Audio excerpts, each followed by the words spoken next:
Hello, hi guys! Magandang hapon sa inyo lahat. This is Shin from Masagari Channel, a faith healer, also mata reader. So ngayong hapon, natatagan natin ang sabihin ng ating mga gabay. This is a special gabay for the month of January 16 hanggang January 22 for the sign of Aquarius. So Aquarius, welcome to my channel. Ano kayang messages, advices ng spirit guides ang ating masasaga for today's video?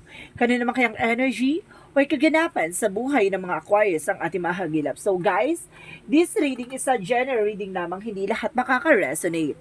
Kunin lamang po makaka-relate sa inyo and comment down below kung kaninong energy ang ating nasaga. And of course, don't forget to like and subscribe my channel and hit the notification bell for more videos update. And of course, maraming salamat sa mga walang sawang pagsuporta sa aking channel.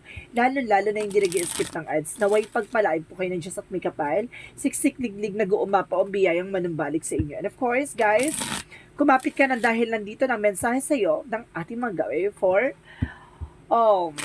special gabay for the sign of Aquarius.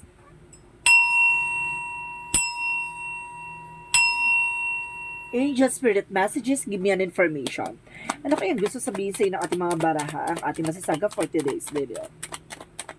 Angel Spirit Guide, please give me information. So there's a higher fan. So there's a lesson learned. May mga bagay dito na kailangan nyo matutunan or may mga bagay dito na kailangan nyo alamin or something kailangan nyo kumbaga isa lang alang, no? Kumbaga may mga experiences ka dito na something na nangyari na dapat mong natutunan. Ganon. And of course, there is Hermit card. So there's a soul searching, no? Soul enlightenment. About sa spirituality. Ibig sabihin dito guys, kumbaga dapat natuto ka na sa mga bagay na pinagdaanan mo about sa spiritual. Kung may mga nararamdaman ka, kumbaga kailangan mo, it's either magpahilot, magpatawas, or either magpa-cleansing, or either magpa-massage, no? Baka may mga pilay ka or something like, baka nausog ka lang, or diba, or something. Kumbaga kailangan mong, kumbaga alamin yung mga bagay with the Page of Swords, no? Page of Swords is, very intellectual person. Kumbaga, itong tao na to ay kumbaga mamatalino, kumbaga gusto niya, kumbaga curious siya sa lahat ng bagay. So, ibig sabihin nito, alamin mo yung mga bagay-bagay bago ka mag-take ng action, no? And because there's a Queen of Wands, so there's a stability and control. So, ibig sabihin, kailangan control mo yung emotions mo. And because kailangan magkaroon ka ng confidence, no? This is a Queen of Wands is a very independent person, no? Kumbaga, mataas ang standard nitong person na to. And because sinasabi sa'yo dito, kailangan maroon ka ng confidence. Mataas ang confidence mo. Additional messages. So, there's a judgment. So, judgment represent a wake-up call or inner calling. So, may mga bagay dito parang binibigyan ka ng signs or signals ng ating mga angel spirit na, kumbaga, it's either a cautions or paalala or either, kumbaga, it's a good part or you're on the right track. No? Nasa tamang direction ka. It's either nasa tamang direction ka or may paalala sa'yo na you need to think twice, no? Before you take an action. And the word can represent a success and the word represent the travel. So some of you guys, no, kumbaga may mga lakad or kumbaga travel ka dito at the same time parang sinasabi dito na maaring magdala sa ito ng success. And the same time there's a Page of Cups, listen to your intuitions and listen to your gut feelings. No, makikinig ka lagi sa iyong vibration, your inner voice. So there's an higher front lesson learned. So may mga bagay na kailangan mo ng pakinggan, no? Kumbaga kailangan mo makinig sa mga advices or something na information na nagbigay sa iyo something ng gut feeling or something instinct. So ibig sabihin dito, you need to think twice for decisions, no? Kailangan mo munang pag-isipan. There is a wise decision. Let's see what is the Hermit card. Hermit card represent the Knight of Cups. So there's a offer, no? There's an offer na maaring there's an information, there's an offer for offer for a new beginning or something, offer for something for finances or for financial or something kung for spirituality. Kumbaga it's an offer na para pinapaalam sa'yo about sa mga spiritual or about sa nangyayari sa'yo sa paligid mo, no? Kumbaga meron dito na kailangan mong gawing center si God, na magdasal ka sa mga bagay-bagay or problema pinagdaanan mo nang sa ganun kumbaga ilagay ka sa tamang landasin. And of course there's Four of Wands, so there's a celebration coming in for you. May celebration daw dito na mag-aantay sa'yo. Kumbaga, there's a homecoming either, no? May mga uuwi galing sa ibang bansa or either uuwi galing sa ibang lugar. Or and of course, sabi na, Four of Wands is a twin flame energy. So, ibig sabihin, maaaring matuklasan na matagpuan mo na yung taong para sa'yo, no? The Page of Swords is an informational. Now, kumbaga may makukuha ka information. And the Four of Wands is a celebration and twin flame energy. And of course, the weddings, engagement, like that. So, let's see what is the Queen of Wands. The Queen of Wands represent the Queen of Swords, the bigger feature of yourself. No? Dapat tinitingnan mo yung sarili mo. Kumbaga, 5 years, 10 years from now, you are also a good in a good situation, no? Kumbaga, in a good company, either. Ano kasi sinasabi na Queen of Wands is a confidence. So, kailangan alam mo sa sarili mo na kaya mo lagpasan o kaya mo mabago yung buhay mo, no? Sa mga susunod na panahon, sa susunod na eksena. So, let's see what is the Judgment. So, the Judgment represent the Nine of Pentacles. So, there is a financial windfall. Maaaring kumbaga ito ibabala na maaaring dumating na yung kasaganahan para sa iyo, no? Kumbaga, darating na kumbaga hudyat na to na malapit na ang success para sa iyo. So, let's see what is the word card. The word card represent the Two of Swords. There's an indecisions. Now, may mga bagay dito na kailangan mong, kumbaga, pag-isipan bago ka mag-take ng action. Di ba ka gusto mo umang ibang bansa or gusto mo umalis, pumunta sa ibang bansa or magtrabaho sa ibang bansa. Kailangan mo pag-isipan na maraming beses kasi hindi yan parang kanin lang na isusubon mo tapos at the same time kapag napasok kay dudura mo or something. Kumbaga, hindi yan gano'n nakadali. Kumbaga, kung gugustuhin mo. Kasi there's a possible na kailangan buo yung decision at buo yung loob mo. Kasi hindi, kumbaga, hindi lang yan pupunta ka ng ibang city, ibang ano yon, ibang country yung pupuntahan mo, guys, 'di ba? Kung gusto mo mga ibang bansa, hindi siya yung madalian lang. And of course, pagdating sa mga ganyan, there's a contract. No, kaya mag-ingat, be aware. And of course, there's a higher for the Page of Cups list, get more information. So, there's a Chariot card. So, there's an action. So, kailangan mo mag-take ng action dyan, ha?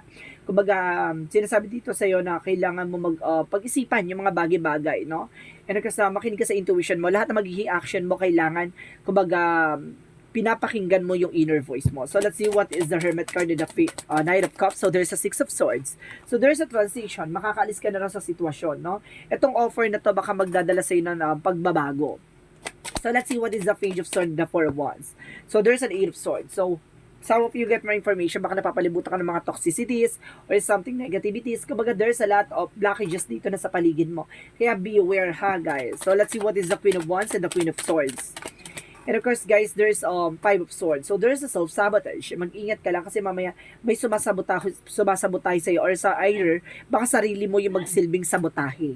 No? Baka sarili mo yung magsabotahe sa iyo. So, ibig sabihin, be aware sa mga words and of course, sa mga information na ibibigay mo kasi mamaya, di ba, may mga taong naiinggit behind your back, tas siraan ka, kumbaga, di ba, kumbaga, pigilin yung mga bagay-bagay na, kumbaga, maging resilience ka sa magiging plano mo sa buhay, no? Hindi mo kailangan maging, kumbaga, ipangalandakan or maging chismosa ka dyan sa part na yan. So, bagkos kailangan mo isarili. Kumbaga, kapag nangyari na sa ka mag-open up or something na nangyari sa ganun, not really, kumbaga, i-open mo yung mga bagay na hindi pa nangyayari. Kasi there's a possible na magkakaroon unexpected moment. And there's a King of Pentacles, so there's a security. So, and of course, sinasabi dito, kailangan maging secure ka sa mga pinaghirapan mo, no? Sa mga pinagpagura mo. And of course, sinasabi dito, the King of Pentacles is our practical logic person. Kumbaga, itong tao na to, kumbaga, pagdating sa there's a caution. So, mapaalala sa'yo na, di ba, itong financial windfall is, kumbaga, there's a seasonal lang. So, ibig sabihin, kailangan, pangalagaan mo to kasi kumbaga hindi siya magtutuloy-tuloy yung magandang eksena at bagkos kailangan mo kumbaga pagdating ng araw ng kumbaga season na yon kumbaga i-ano mo no kumbaga samantalahin mo yung pagkakataon na yon and because there is a judgment for an information for kumbaga a warning for you na kailangan maging mautak ka this time and because there is a Queen of Cups so there's an healing magkakaroon ka na raw healing in all aspects so ibig sabihin dito kumbaga there's an offer na kumbaga magbibigay sa'yo ng kaliwanagan sa isip at sa mga magiging actions mo. Parang alam mo na yung magiging results, ganon. And the success is coming your way. So, let's see what is the outcome. Ang outcome is the Seven of Pentacles. So, there's an harvest time. At the end of the time, mag-harvest ka dito, no? So, sinasabi sa'yo dito, may mga bagay lang talaga na kailangan mo antayan bago ka kumbaga, makuha yung mga bagay na pinaghirapan mo. All the sacrifices that you done, kumbaga, darating yung araw na yan, there's a paying off. No, and of course, there's the Moon card represent a dream coming true. May mga bagay na matutupad dito and the dreams, there's some dreams na kumbaga mailalantad at may lalahad na sa'yo. And of course, there's the Moon for mystery. May mga, or there's an unseen, may mga bagay na hindi ka pa nakikita, no? Kumbaga may mga bagay na hindi pa mapanalalaman. So, ibig sabihin dito, maraming unexpected moment, maraming ganap na parang, diba, there's a shocking news. So, ibig sabihin dito, be aware. So, let's see what is the additional messages for career. For your career, get my information. Pagdating naman sa career is the Six of Pentacles, magtutuloy-tuloy na about sa finances. There's a giving and receiving something by the universe. Kumbaga, tulong to ng universe na, kumbaga, diba, kumbaga sa lahat ng mga binigyan mo, kumbaga, there's a negative and positive energy. Sa lahat ng mga binigay mong sacrifices, no? Kumbaga, nandito na yung kaakibat ng iyong mga sakripisyo. So, let's see. And because there's a wheel of fortune. Pagdating sa career talaga, there's a destiny to happen, no? Talaga nakalantad na talaga ang magiging success ka at the end of the time. So, let's see naman pagdating sa love life. Sa love life is the Three of Pentacles, collaboration, heart-to-heart conversation.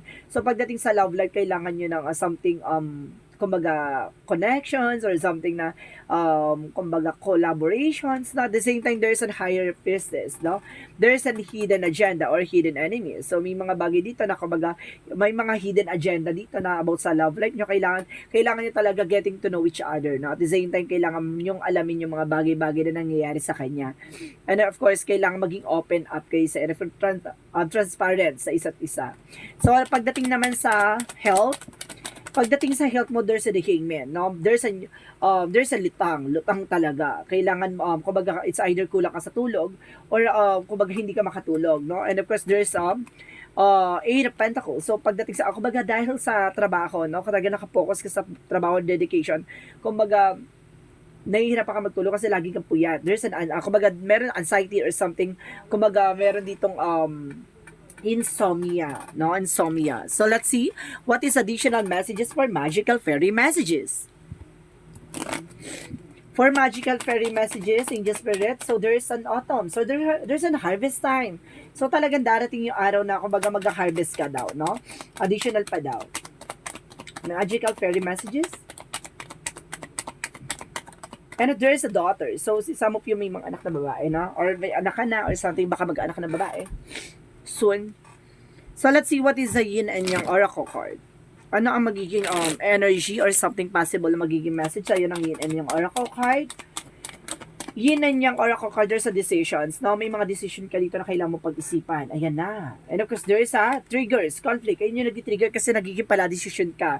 So, ibig sabihin, kailangan pag-isipan. And of course, detach from the situation. Now, there's a coldness or something. Kumbaga, alam mo kapag hindi, parang malabo na or something, wala kang gana sa sitwasyon, umiiwas ka kasi there's a decision na maaaring magkamali ka. No? Kapag alam mo na parang hindi ka